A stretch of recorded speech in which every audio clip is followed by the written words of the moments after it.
আল্লাহর দরবারে নবী ডাক দেখো, আল্লাহ আবু বকর আমার মক্কার খেলার সাথী, আবু বকর আমার হুজরতের সাথী, আবু বকর আমার গুহার সাথী, আবু বকর হবে আমার রওজা মুবারকের সাথী, আবু বকর হবে আমার জান্নাতের সাথী। জোরে কোন আল্লাহু আকবার।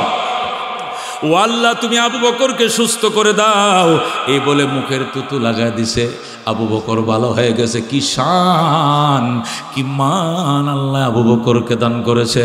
রহমতুল্লিল আলামিন সাল্লাল্লাহু আলাইহি ওয়াসাল্লাম হিজরতের রাত্রে হিজরত করবে। আবু বকরের শান দেখেন। নবী কো আবু বকর রওনা হও, সাথে সাথে রওনা। কিরে ডাক দেওয়া মাত্রে দরজা খুললে কেমনে? বহুদূর 6 মাস আগে বলেছিলেন হিজরত করব, রেডি থাইকো। এই 6 মাস আবু বকর কোনোদিন বিছনায় পিঠ লাগায় না। এই 6টা মাস আমি দরজার পাশে দাঁড়ায় থাকি। আল্লাহু আকবার। নবী কয় এখন যাইবা কেমনে? আবু বকর কৌজুর এই চিন্তা আমি করে রাখছি, আমি 2টা উটনি কিনে রাখছি, 2টা উট, 2টা কাসওয়া কিনে রাখছি। একটা উটনির উপর আপনি উঠবেন, আরেকটার মধ্যে আমি উঠব, আমাদেরকে একটানে মদিনা শরীফ পৌঁছায় দিবে। আল্লাহু আকবার। দুনিয়ায়ে सदाकत में तेरे नाम रहेगा, सिद्दीक तेरे नाम से इस्लाम रहेगा, दुनियाए शुजाअत में तेरे नाम रहेगा, फारूक तेरे नाम से इस्लाम रहेगा। ज़रा मरहबा। আমি খুতবা দুরূদ শরীফের পর আপনাদের সামনে সূরা হুজুরাত থেকে একখানা আয়াতে কারিমা তেলাওয়াত করেছি। হযরতে সাহাবায়ে কেরাম যাদের ত্যাগ, যাদের কোরবানি, যাদের আত্মত্যাগের বিনিময় 7 সমুদ্র 13 নদী পার হয়ে ইসলাম আমাদের দেশে আসছিল, তাদের ইতিহাস আমি আপনাদেরকে শোনাইতে চাই। শুনতে রাজি আছেন ইনশাআল্লাহ? কারা কারা শুনতে রাজি আছেন? হাত বাড়ান। লিল্লাহি তাকবীর। আল্লাহ কবুল করেন। জোরে কোন আমিন। আমি যে আয়াত আপনাদের মাঝে তেলাওয়াত করেছি, এই আয়াতে কারিমাকে সামনে রেখে তাফসীর হবে। কি হবে?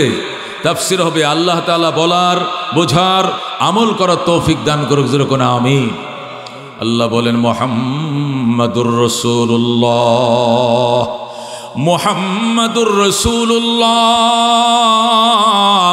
ওয়াল্লাযীনা মাআহু আশিদ্দাউ আলাল কুফফার রুহামাউ বাইনাহুম। বলেন আল্লাহু আকবার। আল্লাহ বলেন আমার বন্ধু মুহাম্মাদুর রাসূলুল্লাহ সাল্লাল্লাহু আলাইহি ওয়াসাল্লাম ওয়াল্লাযীনা মাআহু, এবং তার ঈমানদার সাথীরা যারা তার সাথে রয়েছেন, সাহাবায়ে কেরাম। কারা? সাহাবায়ে কেরাম। মুহাম্মাদুর রাসূলুল্লাহ, আল্লাহ বলেন আমার বন্ধু মুহাম্মাদুর রাসূলুল্লাহ ওয়াল্লাযীনা মাআহু, এবং তার সঙ্গে যারা রয়েছেন সাহাবায়ে কেরাম, এদের 2টি গুণ। কোটি গুণ। 1 নম্বর গুণ হলো আশিদ্দাউ আলাল কুফফার, এরা কাফেরদের বিরুদ্ধে আপোষহীন। কথা কোন ঠিক কিনা? এরা কাফেরদের বিরুদ্ধে প্রচন্ড বিদ্রোহ। কাফেরদের সাথে ওরা আপোষ করা জানে না, চিনে না। কথা কোন ঠিক কিনা? এদের পেটে ভাত ছিল না, পাথর বেঁধেও ওই সম্রাটদের বিরুদ্ধে রাঙ্গা চোখ উপেক্ষা করে অস্ত্র ধরেছে। শাহাদতের 3 নেশায়, শাহাদতের তৃষ্ণায় বেকুল থেকে ইসলামের ঝান্ডাকে সমুন্নত রাখার জন্য এদের রাঙ্গা চোখের দিকে তাকায় নাই, অকাতরে জীবন বিলীন করে দিয়েছে। ইসলামের পতাকা অর্ধনমিত হতে দেয় না। এই কথা ঠিক কিনা?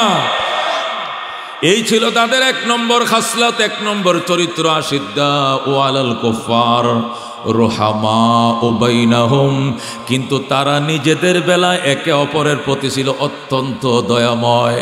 কলিজা চিরে নিজে না খায়া তার বাইরে খাওয়াইতো। কথা কোন ঠিক কিনা? মুহাম্মাদুর রাসূলুল্লাহর সাহাবীদের 2টি গুণ ছিল। 1 নম্বর গুণ ছিল কাফেরদের বিরুদ্ধে, বাতিলের বিরুদ্ধে, শিরকের বিরুদ্ধে আপোষহীন। কথা কোন ঠিক কিনা? ওই পত্তলিকদের বিরুদ্ধে, বাপদাদার ধর্মের দোহাই দেওয়ান্যদের বিরুদ্ধে ছিল আপোষহীন। কোনো ধরনের আপোষ তারা করতো না। তবে রুহামাউ বাইনাহুম, নিজেদের বেলায় কলিজা কেটে একজন আরেকজনকে খাওয়াইতো। আল্লাহু আকবার। বলেন আল্লাহু আকবার। আল্লাহ অন্য আয়াতের মধ্যে বলেন ওয়ায়ুসিরুনা আলা আনফুসিহিম ওয়ালাউ কানা বিহিম খাসাসা। জোরে বলেন আল্লাহু আকবার।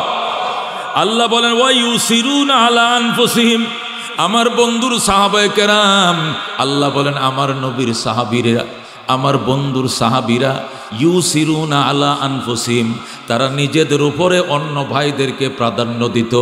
ওয়ালাউ কানা বিহিম খাসাসা, যদিও বা নিজেদের ভিতরে ছিল ফাঁকা ক্ষুধার্ত, নিজে ছিল ক্ষুধার্ত, পকেটে টাকা নাই, পেটে বাদ নাই, কলিজা শুকায় রয়েছে তৃষ্ণায়, তারপর গ্লাসের এক গ্লাস পানি পাইলে নিজে পান করে নাই, তার ভাইকে পান করতে দিয়েছে। কথা কোন ঠিক কিনা? এক যুদ্ধে 70 জন সাহাবী, এক যুদ্ধে 70 জন সাহাবী পানি পানি করে চিৎকার শুরু করেছে, পানি নাই। হঠাৎ করে কোন দরদি মানুষ এক গ্লাস পানি এনে বলতেছে, যার বেশি তৃষ্ণা গো সেই শুধু পান করেন, সবাইকে দেওয়ার মতো পানি আমার কাছে নাই। সাহাবী নিজে পানিটা পান না করে কয়, আমার ভাইরা কাতরাইতেছে, আমার ভাইরে দাও। ওই ভাইকে আমারে নয়, আমার বাইরে দাও। সে বলে আমারে নরে দাও। দিতে দিতে 1 নম্বর থেকে ওই 70 নম্বর সিরিয়াল পর্যন্ত গ্লাস চলে গেছে। গ্লাস ওই মাথায় যাইতে যাইতে এই মাথা দিয়া শাহাদত শুরু হয়ে গেছে। গ্লাস যায় 70 নম্বর সিরিয়ালে পৌঁছে, মৌতের কাতারও 70 পর্যন্ত পিছে পিছে পৌঁছে গেছে। যদি পানিটা নিজে পান করতো অন্তত নিজে বাঁচতে পারত। শাহাদতের পানি পান করছে, শাহাদতের গ্লাসের শরবত পান করছে, দুনিয়ার পানি পান নিজে না করে তার ভাইকে প্রাধান্য দিয়েছে। সুবহানাল্লাহ। এদেরকে বলা হয় সাহাবী। ওয়ায়ুসিরুনা আলা আনফুসিহিম ওয়ালাউ কানা বিহিম খাসাসা, আল্লাহ বলেন ওরা নিজেদের উপরে অন্যদেরকে সব সময় প্রাধান্য দিয়েছে, যদিও বা নিজেদের বেলায় খোদা দরিদ্রতায় গ্রাস করে ফেলেছিল তাদেরকে, তবু গো নিজের পেটের চিন্তা করে নাই, তার ভাইয়ের চিন্তায় সাহাবীদের মাথায় ছিল সব সময়। জোরে আল্লাহু আকবার। এরা সিন্ডিকেট কারে কয় বুঝে নাই, এরা সিন্ডিকেট করে নাই, সিন্ডিকেট এরা চিন্তুই না। কথা কোন ঠিক কিনা? আজকে সাহাবায়ে কেরামের ও সিফাত, আম্বিয়া কেরাম, আউলিয়া কেরাম, সাহাবায়ে কেরাম, বুজুর্গানা দিনের সিফাত আমাদের ভিতরে নাই। এই জন্য আমরা সিন্ডিকেট করি, পেঁয়াজের দাম বাড়ায় দেই, সিন্ডিকেট করে রসুনের দাম বাড়ায় দেই, সিন্ডিকেট করে ডিমের দাম বাড়ায় দেই, সিন্ডিকেট করে বিরোধী দলকে দমন করি, নিজেদের শক্তি স্বকীয়তা বাড়ায় দেই, অস্ত্রের জঞ্জানাদি বাড়ায় দেই, বাড়াইয়া দিয়ে নিজেরা হয়ে যায় স্বৈরাচার, নিজেরা হয়ে যায় স্বৈরাচার, আর মানুষকে করি অত্যাচার। কথা কোন ঠিক কিনা? এগুলো সাহাবায়ে কেরামের নিশানা নয়, এটি তারা শিখায় নাই। কথা কোন ঠিক কিনা? সাহাবা, সাহাবা কারে কছিলেন? সাহেবুন মানে সাথী, সাহেবুন মানে কি? সাথী। সাহাবা, সেহাবা, আসহাবুন তার বহু বচন। সাহেবুন শব্দের অর্থ হলো সঙ্গী, সাথী। আসহাবুন সাথী সমূহ, সেহাবাতুন সাথী সমূহ, সাহাবাতুন সাথী সমূহ। সাহেবুন এক বচন, সেহাবা বহু বচন, আসহাবুন বহু বচন। সাহেবুন মানি সাথী। আল্লাহ বলেন ইয ক্বালা লিসাহিবিহি, হে রাসূল স্মরণ করেন যখন আপনি বলেছিলেন আপনার সাথী আবু বকরকে, লা তাহজান ইন্নাল্লাহা মানা, আবু বকর ভয় পেও না, এরা আমার গর্তের মাথায় এসে গেছে, ভয় পেও না, আল্লাহ আমাদের সাথে আছে, আমরা এদের পাও দেখতেছি, এরা আমাদেরকে দেখবে না। সুবহানাল্লাহ। আল্লাহ নবী জাবালে সৌরে আশ্রয় নিয়েছিলেন। জাবালে সৌর একটা পাহাড়, 3 কিলোমিটার উঁচা। যেরকম আল্লাহু আকবার। হিজরতের রাত্রে নবীজি আবু বকরকে নিয়ে সেই গুহায় ঢুকছিলেন, এই পাহাড়ের চূড়ায়। যখন গুহার ভিতরে আশ্রয় নিলেন, আশ্রয় নিতে দেরি, মাকড়সা জাল বুনতে দেরি করে নাই। আল্লাহু আকবার। মাকড়সা জাল বুনে ফেলেছে, এরপরে কবুতর এসে ডিমও ফাটছে। কাফেররা এত চালাক, নবীজির ঘোড়া, নবীজির উট ছিল, উটের পায়ের চিহ্ন 3 চিনতো তারা। নবীজির পায়ের, উটের পায়ের ছাপটা কেমন এইটাকে গনে গনে তারা নিচের থেকে পাহাড়ের উপর উঠে গেছে, গুহার কিনারে গেছে। আল্লাহ নবী আবু বকরের উরতকে বালিশ বানায় ঘুমায় রইছে। ইতিমধ্যে কাফেররা গুহার মাথায়, আবু বকর নিচের থেকে দেখতেছে ওই যে এরা ঘুরতেছে। এরা কয় পায়ের চিহ্ন তো এই পর্যন্ত আসছে, কিন্তু এরা গেল কই? কোনো রাস্তা তো দেখি না। কারণ 7 স্তরের পর্দা দিয়া জাল বুনে ফেলছে মাকড়সা, জোরে আল্লাহু আকবার। কত শক্ত করে জালটা বুনলে একটা ডিমের ওজন নিতে পারে, সাধারণ জাল কিন্তু ডিমের ওজন নিতে পারবে না, পারবেনি। এক তরফ একটা ফরত দিয়া যদি জাল বুনে তো ডিমের ওজনে জালটা ছিঁড়ে যাবে, কারণ বাতাসে ফু দিলেই তো মাকড়ের জাল ছিঁড়ে যায়, ঠিক কিনা? কত শক্ত করে জালটা বুনছিল। বেদায়া নেহায়ের মধ্যে লেখে ওই জালের উপরে ডিমের ওজনটা নেওয়ার মতো পাওয়ার ওই জালের ভিতরে ছিল। কাফেররা চিন্তা করে এখানে জালও আছে, আবার জালের উপর ডিমও আছে, এত তাড়াতাড়ি জালটা বুনলো কোন সময়, আবার ডিম পারলো কবুতর কোন সময়, নিশ্চয়ই এর ভিতরে কোনো মানুষ নাই। এই বলে তারা চলে যাইতে থাকলো। আবু বকর হুজুর এরা একটু ভালো করে নিচের দিকে তাকাইলে দেখে ফেলবে। নবী ক্বাল লি সাহিবিহি, ওই সময় নবী তার সাহেব মানে তার সঙ্গী, তার সাহাবী আবু বকরকে বলেছিলেন, লা তাহজান, বাজান ভয় করো না, ইন্নাল্লাহ মানা, আল্লাহ তোমার সাথে আমার সাথে সমস্ত ঈমানদারদের সাথে আছে। হযরত ঈসা আলাইহিস সালাম বলছিলেন লা তাহজান ইন্নাল্লাহ মাই, মূসা বলেছিলেন লা তাহজান ইন্নাল্লাহ মাই, মাইয়া রব্বি, রব আমার সাথে আছে। নবী কো আমার সাথে নয়, আমগোর সাথে আছে, আমাদের সাথে আছে। জোরে কোন আল্লাহু আকবার। আল্লাহ শুধু আমি মুহাম্মদুর রাসূলুল্লাহর সাথে নয়, তুমি আবু বকরের সাথেও আছে, সুতরাং ওরা দেখবে না। এই সাহাবী শব্দটা আবু বকরের শানে, এই জন্য আবু বকরের সাহাবিয়ত কোরআন দ্বারা প্রমাণিত। কোনো ব্যক্তি যদি আবু বকরকে সাহাবিয়ত অস্বীকার করে সে সাথে সাথে কাফের হয়ে যাবে, কারণ আবু বকরের যে উনি যে সাহাবী, এই শব্দটা ডাইরেক্ট কোরআনের অকট্ট দলিল দ্বারা প্রমাণিত। যেরকম সুবহানাল্লাহ। তাহলে সাহাবী কাকে বলে? সাহাবী বলা হয় মান লাকিয়ান নবিয়্যা সাল্লাল্লাহু আলাইহি ওয়াসাল্লাম মুসলিমান ওয়া মাতা আলা ইসলামিহি। মান লাকিয়ান নবিয়্যা সাল্লাল্লাহু আলাইহি ওয়াসাল্লাম মুসলিমান, সাহাবী বলা হয় ওই ব্যক্তিকে যে ব্যক্তি নবীর সাথে এসে মোলাকাত করছে ইসলাম সহকারে। যেরকম আল্লাহু আকবার। মানে মোলাকাত করেই নাই, কালিমাও পড়ছে। কি পড়ছে?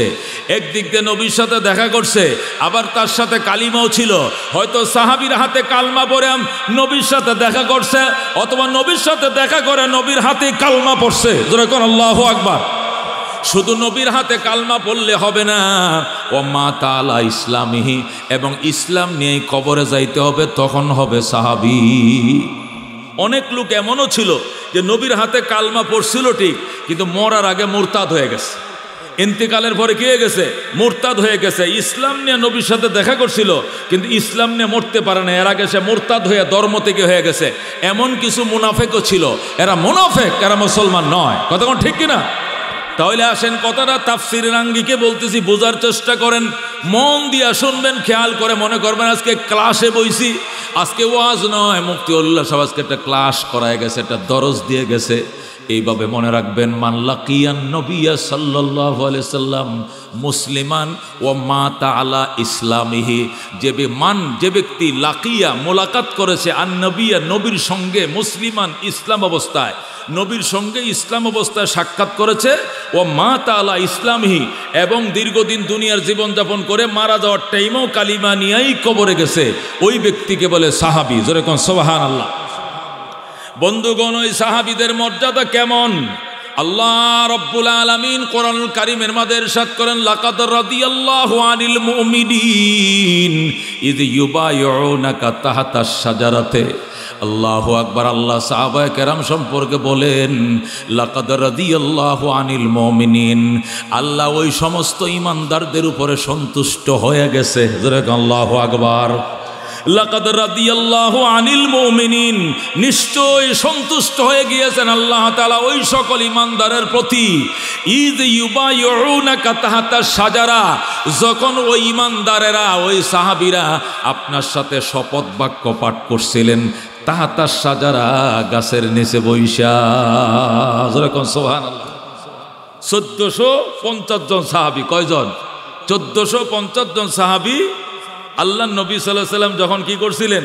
স্বপ্ন দেখছিলেন, বাইতুল্লাহ জিয়ারতে আসছেন, তখন ওনাদেরকে নিয়ে কই আসছিলেন? বাইতুল্লাহ আসছিলেন। আসার পরে আবু জেহেল কর্তৃপক্ষ নবীকে বাধা দিছে, হেরেমে ঢুকতে দিবে না। তখন আল্লাহ নবী সাল্লাল্লাহু আলাইহি সাল্লাম বললেন, কি করলে ঢুকতে দিবা? আপনি প্রতিনিধি পাঠান, ওনার সাথে আলোচনা করে দফা দিব, এ দফা মোতাবেক যে শর্ত হবে শর্ত মোতাবেক পরবর্তীতে উমরাতুল কাজা করা লাগবে, এই বছর হেরেমে ঢুকতে দেওয়া হবে না। তখন আল্লাহ নবী সাল্লাল্লাহু আলাইহি ওয়াসাল্লাম হযরত উসমানকে পাঠাইছিলেন। কাকে বলেন, কাকে? হযরত উসমানে গনি রাদিয়াল্লাহু তাআলা আনহু রসুলের পক্ষ থেকে প্রতিনিধি হয়ে গেছিলেন আবু সুফিয়ানের সাথে কথা বলার জন্য। ওই সময় আবু জেহেল, উতবা, শাইবা নাই, সব মারা গেছে।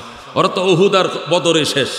আর এই চুক্তি হয়েছিল 8ম হিজরি সনে। আল্লাহু আকবার বলেন।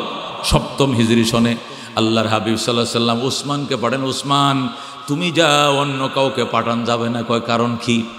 আমার উসমানের পয়সা খায় নাই এমন কোনো বাপের ফুত নাই মক্কায়। আমার উসমান তো শিল্পপতি ছিল, উসমানের টাকা গেছে গলার ভিতরে, পয়সা গেছে, নয়তোবা গম গেছে, নয়তো আটা গেছে, নাইলে চাউল গেছে, নয়তো খেজুর গেছে। উসমানের দোকান বাকি আছে, উসমানের এহসান নাই এমন কোনো মক্কার মানুষ নাই। এই জন্য উসমানের সাথে বেয়াদবি করতে একটু চিন্তা করবে, এই জন্য অন্য কাউকে নয় উসমানকে পাঠাও। উসমানের সাথে খারাপ ব্যবহার করলে 10 বার চিন্তা করে নিবে। এই জন্য আল্লাহ নবী কাকে পাঠাইলেন? উসমানকে পাঠায়। ওমর ক হুজুর আমি যাই। কয় না, তুমি যে না হুই যাইতো না, কুড়াল দিবা ঢুকাইয়া বাড়ি শুরু করবা, হয়ে গ্যাঞ্জাম লাগিয়ে যাইব। আলীরও ফাটান যেত না, আলীও তো শেরে খোদা সিংহ, এই সিংহ যে কোথায় শুরু করে দেয়, এই নিয়ে উসমানকে পাঠাইতে হবে। যেরকম আল্লাহু আকবার। আল ইনসান ও আব্দুল এহসান, মানুষ হলে এহসানের গোলাম। কথা ঠিক কিনা?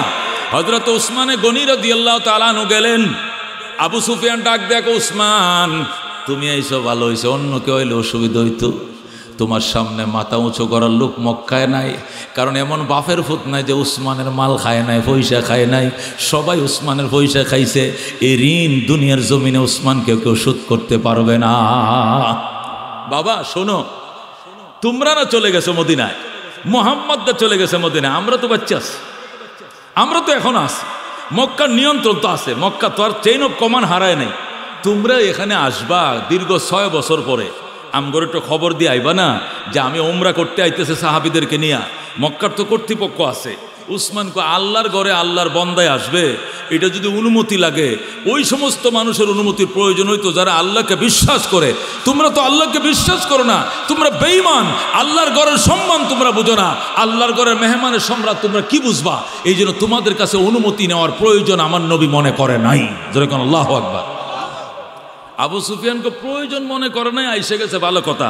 তবে আল্লাহর ঘরের সাথে আল্লাহর ঘরের গিলাপ ধরতে আমি দেব না। উসমানকে কি করলে দেবা? চুক্তিতে বসো, আলোচনায় বসো। আলোচনা শুরু হয়ে গেছে। 10টা দফা। কয়টা দফা?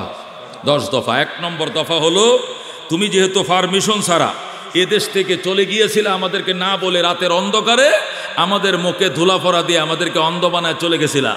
যেহেতু আবার এই দেশে আসছো, অনুমতি নিয়ে আসার দরকার ছিল। যেহেতু অনুমতি ছাড়া এসছো, এবছর তোমাকে হেরেমে ঢুকতে দেওয়া হবে না, চলে যাও। লেখো উসমান। উসমানকে পরে লিখবো, বলেন। আচ্ছা, একটা মুখস্থ করলাম, এরপরে কি? আগামী বছর আসবা উমরা কাজা করার জন্য। ঠিক আছে, আর কি? এই বছর চলে যাবা, আগামী বছর আসবা। কতজন আসছো? লোক কয় আমরা আসি প্রায় 1,500। এত লোক আনা যাবে না, অল্প স্বল্প লোক সাথে করে নিয়ে আসবা, এত লোক আনা যাবে না। সঙ্গে কি আনছো? ঢাল তরবারি আনছি।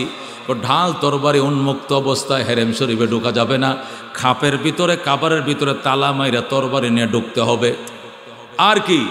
মক্কা থেকে কেউ যদি মদিনায় যায় ইসলাম কবুল করার জন্য, তারে রিটার্ন পাঠাইতে হবে, মক্কায় তারে রাখতে পারবা না। কিন্তু মদিনার কেউ যদি আবার মক্কা ফিরে আসে, আমরা তারে রাইখে দেব, ফেরত পাঠাবো না। এইভাবে এমন কিছু শর্ত দেওয়া শুরু করলো। সব কয়টা শর্ত কাফেরদের পক্ষে, মুসলমানের পক্ষে একটা শর্তও নাই। বুঝেন না কথা? ক্ষমতা হইলে তো এরকমই হয়। গত নির্বাচনগুলো কেমনে গেছে দেখেন নাই? সব শর্ত তাদের, বিরোধী দলের পক্ষে একটা কথাও নেই। সেনাবাহিনী দেন, কয় না এটা দেওয়া যেত না। সেনাবাহিনী দেন, সুষ্ঠু নির্বাচন, কয় না সেনাবাহিনী দেওয়া যাবে না। কারণ জানে ডান্ডা দিয়া ঠান্ডা বানায় ফেলাইব। কথা কোন ঠিক কিনা? সেনাবাহিনী দিলে যে এখন যা হইতেছে, তখন দিলে নির্বাচনে তাই হইতো। কথা ঠিক কিনা? ওটিরে বান দিয়া উল্টা করে গাছে লটকায় ফাঁসাদ বাইরে হইতো, যেটি বুটের মধ্যে ডিস্টার্ব করতো। কথা ঠিক কিনা? এটা ওর ভালো করে জানে, এই জন্য দেয় নাই। কথা ঠিক কিনা? নিরপেক্ষ কমিশন দেন, দেওয়া যাবে না। সব তাদের শর্ত। এরপরে গরিব দুর্বল দলগুলো কত হলাম নির্বাচনে গেলামেই না, হয়েছে কিনা? এমনই তো হয়েছে। কথা ঠিক কিনা? সব শর্ত কাফেরদের পক্ষে। উসমানে গনি কয় আমি তো সিদ্ধান্ত দেওয়ার মালিক নয়, নবী তাবুতে আছেন, নবীর সাথে পরামর্শ করে নবী যদি মানে তাহলে হবে, নতুবা হবে না। কয় ঠিক আছে। এদিকে উসমান চুক্তি আলোচনা করতেছে, ওই দিক দিয়ে মুনাফেকরা সংবাদ দিয়ে দিছে উসমানকে মাইরা ফেলাইছে। উসমানে কি করে ফেলছে? মেরে ফেলছে। আল্লাহ নবী এমন হিটা বইছে, নবী তোর গায়েব জানে না, কিছু পাগল আছে কোন নবী গায়েব জানে। নবী এমন গর, নবী তো বিশ্বাস করলেছে আমার উসমানকে মেরে লেছে। হায় হায় আমার উসমানকে মেরে ফেলছে। আল্লাহর পয়গাম্বর অগ্নি শর্মা হয়ে গেছে। জোরে কোন আল্লাহু আকবার।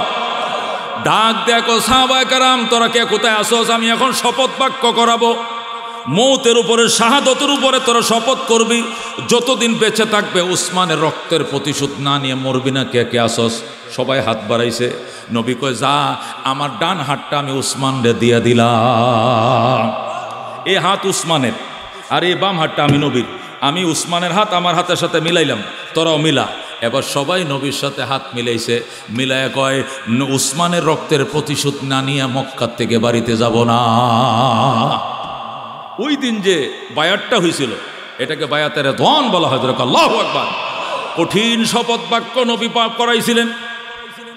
ওই শপথ বাক্য সম্পর্কে আল্লাহ বলেন লাকাদ রাদিয়াল্লাহু আনিল মুমিনিন, নিশ্চয় সন্তুষ্ট হয়ে গেছেন আল্লাহ ওই সকল ইমানদারদের প্রতি, সাহাবায়ে কেরামের প্রতি আল্লাহ সন্তুষ্ট হয়ে গেছেন। জোরে কোন সুবহানাল্লাহ। ইয ইউবায়ুনাকা তাহতাশ শাজারা, যখন গোবন্ধু তারা গাছের নিচে বসে, মক্কার হেরেমে গাছের নিচে বসে আপনার সামনে শপথ বাক্য পাঠ করেছিল। যেরকম আল্লাহু আকবার। আল্লাহ বলেন ফাআলিমা মা ফি কুলুবিহিম, ওই সময় আমার সাহাবীদের মনের যে অবস্থাটা ছিল রে, এটা লোক দেখানোর জন্য ছিল নয়, এটা অরিজিনাল অর্থে উসমানের রক্তের প্রতিশোধের জন্যই ছিল। এটা তোরা কেউ না জানলে আমি আল্লাহ জানি। বলেন আল্লাহু আকবার। ওই সময় যে তাদের মনের অবস্থাটা ছিল ফাআলিমা, এটা আমি জানতাম। এখানে লোক দেখানো ছিল না, অন্তর থেকে সাহাবীরা শপথ পাঠ করেছিলেন। যেরকম আল্লাহু আকবার। এই কথাটা কেন বলা লাগছে? এই জন্য বলা লাগছে, এ শপথ করার একটু পরে সংবাদ আইছে উসমানকে মারে নাই। যেরকম আল্লাহু আকবার। একটু পরে সংবাদ কি আইছে? উসমানকে মারে নাই।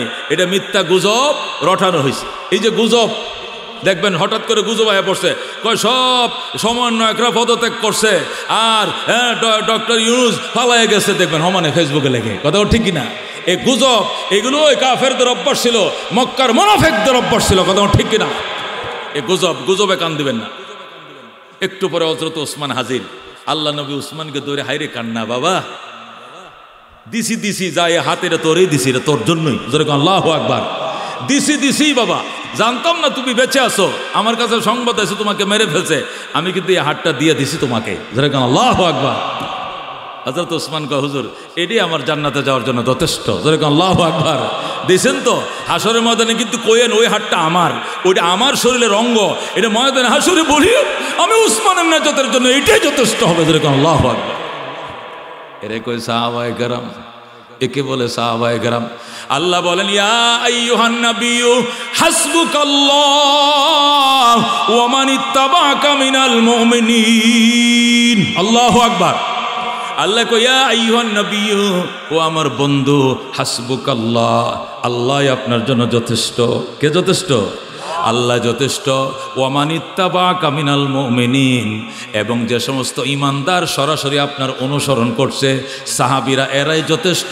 মুনাফিকরা আপনার বিরুদ্ধে শয়তানি করলেও কিছু আসে যায় না। আল্লাহ নবী সাল্লাল্লাহু আলাইহি সাল্লাম উহুদের ময়দানে 300 মুনাফিক আব্দুল্লাহ ইবনে উবাই ইবনে সালুলের নেতৃত্বে স্পটে এখন যুদ্ধ শুরু হবে, এই অবস্থায় পালায় গেছে। আল্লাহ নবী পেরেশান হয়ে গেলেন। হাই রে বেঈমানের গোষ্ঠী, আমি আগেই জানতাম তোরা বেঈমান, তোরা মুনাফিক, তোরা যাবি আগে যাইতি, তোরা পলাবে আগে পলাইতে, যুদ্ধ লাগার আগ মুহূর্তে কেন তোরা পলাইলি? ও বেঈমানের দল, তোরা আগে মক্কা আগেই বলতে আমরা যুদ্ধে যাব না, ময়দানে আইসা এখন যুদ্ধ শুরু হবে। আমার সাহাবীদের মনোবল তোরা নষ্ট করে দিলে, যুদ্ধের ময়দান থেকে পলায়ন করা কবিরা গুনাহ।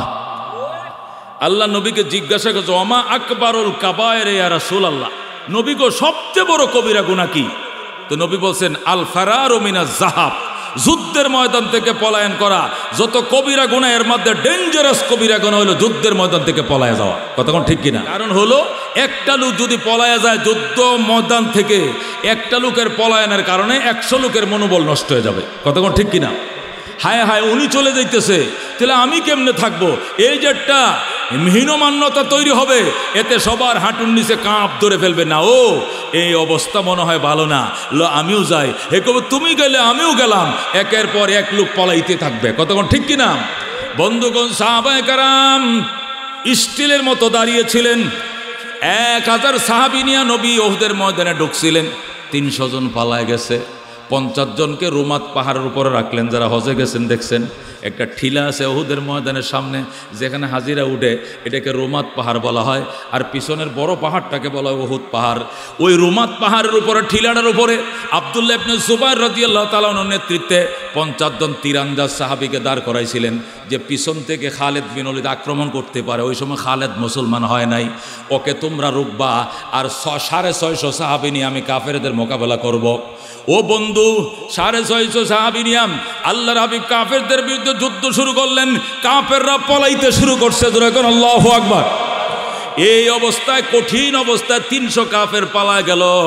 আল্লাহ নবী আঙ্গুল কামড়াইতে শুরু করলেন, কি সর্বনাশ, তোরা এটা নিয়ে পলানোর জায়গা পাইছস, যুদ্ধ করবি না মক্কা থেকে না করতে না আসতে, আমরা 700 জন লয়ে আসতাম, তোদেরকে নিয়ে আসতাম না, কিন্তু ময়দানে আসলে আইসা যুদ্ধ শুরু হলো, এই টাইমে তোরা পলাইলি।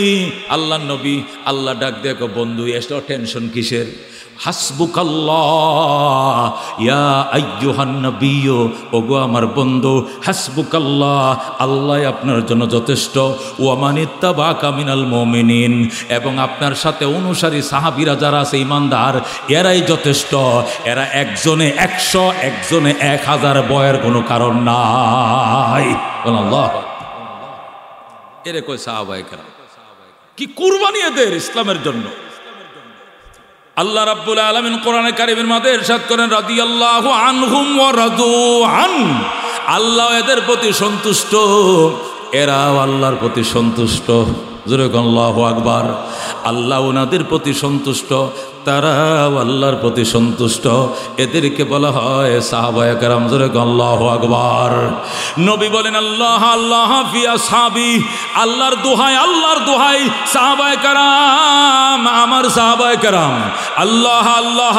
শুক্রবারে খুতবার মধ্যে প্রতিদিন শুনেন, দ্বিতীয় খুতবার মধ্যে ইমাম সাহেবরা পড়ে কি পড়ে? আল্লাহ আল্লাহ ফি আসহাবি লা তাত্তাখিযুহুম গরাদাম মিন বাদি ফামান আহাব্বাহুম ফাবিহুব্বি আহাব্বাহুম ওয়ামান আবগাযাহুম ফাবিবুগযি আবগাযাহুম।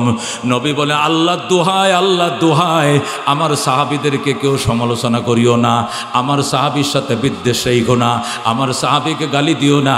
যারা সাহাবীকে মহব্বত করবা, আমি নবীর ভালোবাসাই তাকে ভালোবাসবা। যারা সাহাবীকে গালি দিবা, মনে করবা আমি নবীর তুমি গালি দিও, এই জন্য সাহাবীকে গালি দিবা। জোরে কোন নাউযুবিল্লাহ। আল্লাহর হাবিব বলেন, ক্বালা রাসূলুল্লাহি সাল্লাল্লাহু আলাইহি ওয়াসাল্লাম, খায়রুল কুরুনে কারনি, শ্রেষ্ঠ যুগ আমি নবীর যুগ, শ্রেষ্ঠ যুগ আমি নবীর যুগ। খায়রুল কুরুনে কারনি, শ্রেষ্ঠ যুগ আমার যুগ। এই যুগের সাথীরা সাহাবীরা। জোরে আল্লাহু আকবার। এই যুগের সাথী হলো সাহাবায়ে কেরাম। সুম্মাল্লাযীনা ইয়ালুনাহুম, অতঃপর তাদের সাথে লাগোয়া যে যুগ আছে তাবিনের যুগ। সুম্মাল্লাযীনা ইয়ালুনাহুম, অতঃপর তার সাথে লাগোয়া যে যুগ আছে তাবিনের যুগ। জোরে আল্লাহু আকবার। আল্লাহর হাবিব সাল্লাল্লাহু আলাইহি সাল্লামের সাহাবায়ে কেরাম, আল্লাহু আকবার। আল্লাহ রাব্বুল আলামিন বলে, ইয়া আইয়ুহাল্লাযীনা আমানু, আল্লাহ যত জায়গায় ইয়া আইয়ুহাল্লাযীনা আমানু বলছেন, এখানে ঈমানদার বলতে প্রথম টার্গেট হযরতে সাহাবায়ে কেরাম। কি ঠিক কি না? যদিও বা কিয়ামত পর্যন্ত আনেওয়ালা সব ঈমানদারের অন্তর্ভুক্ত, কিন্তু প্রথম এই আয়াত যাদের সামনে নাজিল হয়, ওই সময় আমানুর টার্গেট ছিল জিন্দা সাহাবায়ে কেরাম। কথা ঠিক কি না? আল্লাহ রাব্বুল আলামিন তাদেরকে কি মর্যাদা দান করেছেন। 1000 লক্ষ আল্লাহর ওলির বেলায়াত যদি এক পাল্লায় রাখো, আর একজন সাহাবীর ঘোড়ার পায়ের নিচের ধুলা, সাহাবী যে ঘোড়া নিয়ে যুদ্ধ করতে গেছিল, এই ঘোড়ার পায়ের নিচে যে ধুলা লাগে, ধুলাগুলোকে এক পাল্লায় রাখো, আর 1000 আব্দুল কাদের জিলানীকে এক পাল্লায় রাখো, সাহাবীর পদধূলির ওজন আল্লাহর কাছে বেশি হবে। যেরকম সুবহানাল্লাহ। একে বলে সাহাবায়ে কেরাম। আল্লাহ রাব্বুল আলামিন তাদেরকে এত উচ্চ মর্যাদা দান করেছেন, আল্লাহু আকবার, এর কোনো তুলনা হয় না। রহমতুল্লিল আলামিন সাল্লাল্লাহু আলাইহি ওয়াসাল্লাম সাহাবায়ে কেরাম সম্পর্কে বলেছেন, এরা আমার আপনজন, এরা আমার সাথী, এদেরকে আমি গড়েছি, এদেরকে সর্বনাশ কেউ গালি দিও না, সমালোচনা করো না, এদেরকে মহব্বত করবা, এদেরকে যারা মহব্বত করবা আমি নবীকেই মহব্বত করবা, এদেরকে যারা আদর করবা আমি নবীকে আদর করবা। এরা আমার কোরআন লেখছে, কথা কোন ঠিক কিনা? সাহাবীদের হাতে কোরআন লেখা, কথা কোন ঠিক কিনা?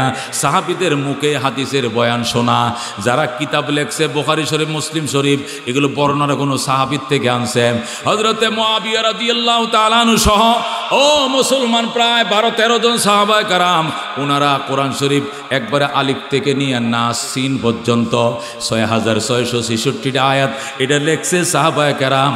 সুতরাং সাহাবায়ে কেরামের ভিতরে যদি ভুল ত্রুটি প্রমাণ করা যায় তাহলে কোরআনের মধ্যে ভুল প্রমাণিত হয়ে যাবে, কথা কোন ঠিক কিনা?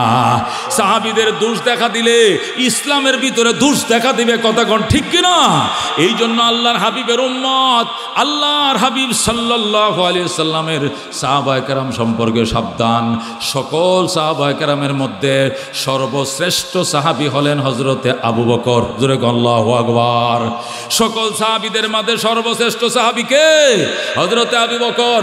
2 নম্বর মর্যাদায় হযরতে ওমর, 3 নম্বর মর্যাদায় হযরতে উসমান, 4 নম্বর মর্যাদায় হযরতে আলী, জোরে আল্লাহু আকবার।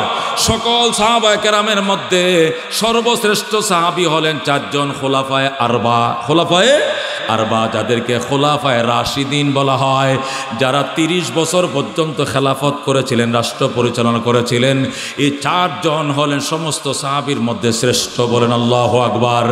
এই 4 জনের পরের মর্যাদা কাদের? আশারায়ে মুবাশশারার বাকি 6 জন।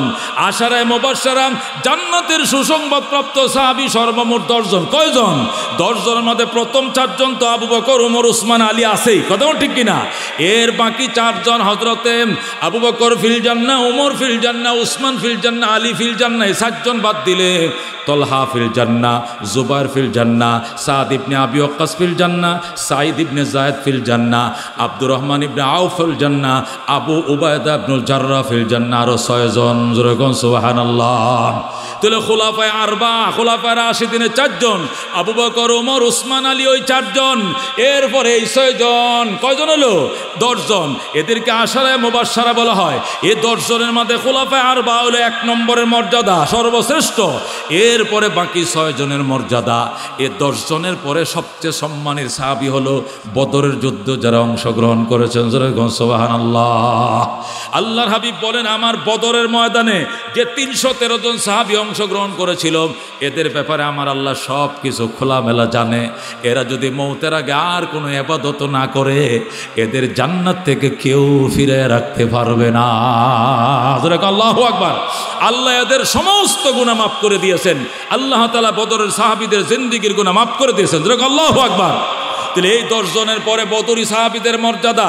এর পরের মর্যাদা হলো ওহুদে ওই 1000 সাহাবী, মুনাফিক 300 বাদ দিয়া বাকি 700 সাহাবী যারা ওহুদের ময়দানে অংশগ্রহণ করেছিলেন, তাদের মর্যাদা 2 নম্বরে, জোরে আল্লাহু আকবার। এর পরের মর্যাদা হলো আস-সাবিকুন আল আউয়ালুন, ওই সমস্ত সাহাবায়ে কেরাম আস-সাবিকিন যারা সর্বপ্রথম, সাবিকিন মানে কি রে? একবারে প্রথম শ্রেণীর যারা সর্বপ্রথম, সাবিকিন আউয়ালিন সর্বপ্রথম প্রথম শ্রেণীর সাহাবী যারা। সাবিকিন আউয়ালিন মিনাল মুহাজিরিন ওয়াল আনসার বলতে কাদেরকে বোঝাইছে? মুফাসসিরিন কেরাম লেখেন ওদের দ্বারা বোঝানো হলো ওই সমস্ত সাহাবায়ে কেরাম যারা দুনু কিবলার দিকে ফিরে নামাজ আদায় করেছে। সাবিকিন আউয়ালিন ওই সকল সাহাবীদেরকে বলা হয় যারা মুসলমান হওয়ার পরে বাইতুল্লাহর দিকেও ফিরে নামাজ পড়েছে, এরপরে কিছুদিন বাইতুল মুকাদ্দাসের দিকেও ফিরেছে, সর্বশেষে আবার বাইতুল্লাহ থেকে ফিরার পর দুনিয়া থেকে বিদায় নিয়েছে। এই জুল কিবলাতাইন দুনু কিবলার দিকে ফিরে নামাজ করছে, এদেরকে বলা হয় সাবিকিন আউয়ালিন। সুবহানাল্লাহ। এই আনসারদের ভিতরে আকবাতান বায়াতে আকবা, দুনো আকবায়ে উলা আকবায়ে সানিয়া, দুইটা যুদ্ধ আনসারদের নেতৃত্ব হয়েছিল। এখানে যারা অংশগ্রহণ করছেন তারাও মর্যাদা শ্রেষ্ঠ। আর নারীদের মধ্যে সর্বপ্রথম মর্যাদার মালিক হলেন হযরতে আম্মাজান, হযরতে ফাতেমা। আল্লাহু আকবার। আল্লাহর হাবিব বলেন সাইয়্যিদাতুন নিসা ফিল জান্নাহ ফাতিমাতুজ জাহরা রাদিয়াল্লাহু তাআলা আনহা, নারীদের মধ্যে জান্নাতের রমণীদের সরদার আমার জি হযরতে ফাতেমা। সুবহানাল্লাহ। এই জন্য নারীদের মধ্যে হযরতে ফাতেমা সবার চেয়ে সবচেয়ে বেশি মর্যাদাবান। আল্লাহু আকবার। এরপরে হযরতে খাদিজা, হযরতে ফাতেমার পরেই হযরতে খাদিজা।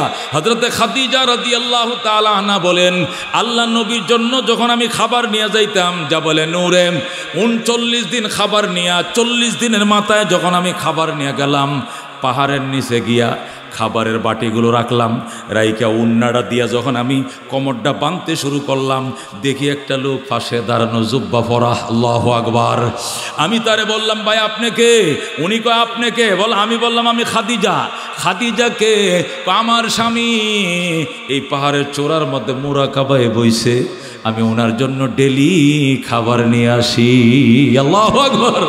সাথে সাথে উনি হযরতে খাদিজাকে সালাম দিলাইলেন, সালাম দিয়া বললেন আসসালামু আলাইক বাশশিরি বিল জান্নাহ, ও নারী আপনার উপর শান্তি বর্ষিত হোক, আপনি জান্নাতের সুসংবাদ গ্রহণ করেন। আল্লাহু আকবার। হযরতে খাদিজা বলেন আমারে উনি জান্নাতের সুসংবাদ দেয়, অথচ ওনারে আমি চিনি না। আমি বললাম আপনি কে? আমারে জান্নাতের সুসংবাদ দিলেন। উনি সাথে সাথে গাবা, উনি অদৃশ্য হয়ে গেলেন। আমি কি দেখলাম, কার কথা শুনলাম, কে আমাকে জান্নাতের সুসংবাদ দিল, এটা ভাবতে ভাবতে আমি টিফিন ক্যারির বাটিতে করে খাবার নিয়ে পাহাড়ের উপরে উঠলাম, নবীজির কাছে গেলাম, যায়া দেখি ওই লোকটা আমার স্বামীর পাশে বসে রইছে। আল্লাহু আকবার। যে লোকটা পাহাড়ের নিচে, জাবালে নূর গেছেন তো, যারা হজে গেছেন দেখছেন তো, জাবালে নূর দেখছেন অনেক উঁচা। আমি এই বছর হজে গেছিলাম, তা আল্লাহ আরও তো বারবার নেওয়া হয়েছে, 15-16 বার গেছি আলহামদুলিল্লাহ। কোন এবার আমার ওয়াইফ যাবে, তো ওয়াইফের মাহারাম হিসাবে আবার যাওয়া লাগে, গেলাম। তা আমার ওয়াইফে কয় ওই পাহাড়টা তো উঠবো যেটাতে কোরআন নাজিল হয়েছিল। খাদিজা যদি নবীর জন্য 40 দিন পর্যন্ত ডেলি 2 বার খানা নিতে পারে, মতান্তরে নাস্তা সহ 3 বার যাইতে পারে, সকালে দুপুরে বিকালে, আমরা কি জীবনে একবার পারতাম না? আমি ঠ্যাং ভাঙে মরবা আমিয়া বাংলে ভাঙ্গুক তবু উঠে দিব। আল্লাহু আকবার। এই বুড়ি নিয়ত করেই বইসে উঠবো। আমি বললাম জান তো তোমারটা যাইবো না যাইবো আমারটা, আমার তো বয়স হয়েছে, তোমার তো এত বয়স হয় নাই। যা হোক পরে উঠা শুরু করলাম, 1.5 ঘন্টা লাগছে উঠতে। কয় ঘন্টা? 1.5 ঘন্টা। পানি 2 লিটার লইছি, এটা ফুরাই গেছে। ওখানে যায় দিয়ে দোয়ান আছে, ওখানেও পানি বিক্রি করে। পরে এখান থেকে জুস কিনলাম, পানি কিনলাম, খাইলাম, ওখানে নামাজ পড়লাম, জাবাল নূর এজরে। এখন আল্লাহু আকবার। উপরে উঠলে নিচের বিল্ডিংগুলো এরকম ছোট ইঁদুরের বাসার মতো, কবুতরের বাসার মতো দেখা যায়। হযরত খাদিজাতুল কুবরা বলেন যে লোকটার সাথে পাহাড়ের গোড়ায় দেখা হলো, এই লোকটাকে যায় দেখি আমার স্বামীর পাশে বসা। আল্লাহু আকবার। আমি বললাম ওগো আমার স্বামী। ওই সময় তো নবী, এখনো নবীর ডিক্লিয়ারেশন হয় নাই, এখনো উনি স্বামী ডাকে। যায় কয় স্বামী গো আমার।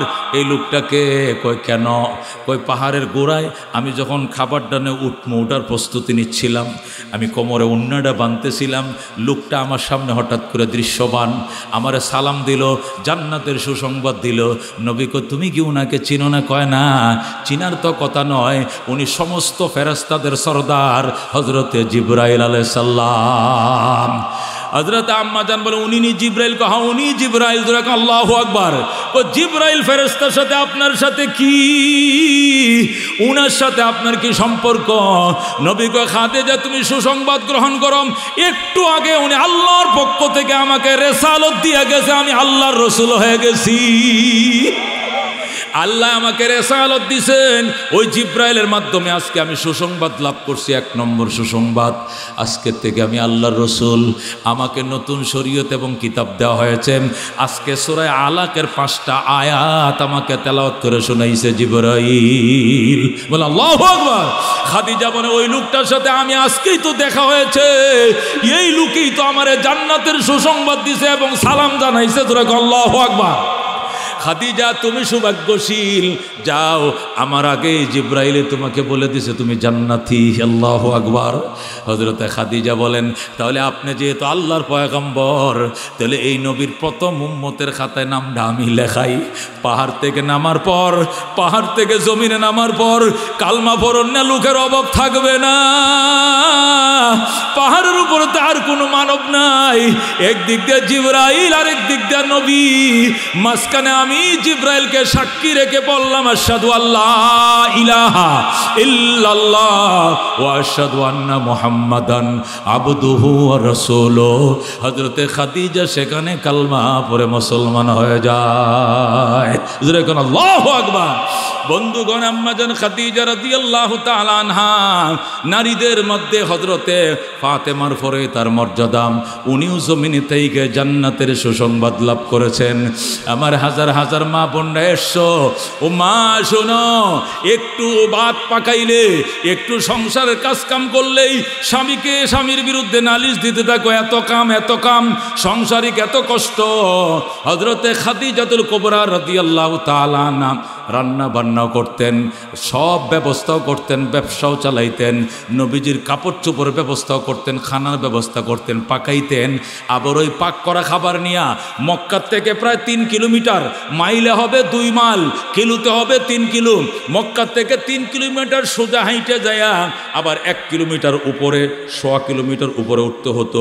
সেখানে ডেলি 3 বার যাইতেন, তারপরেও নবীর বিরুদ্ধে তার কোনো অভিযোগ ছিল না।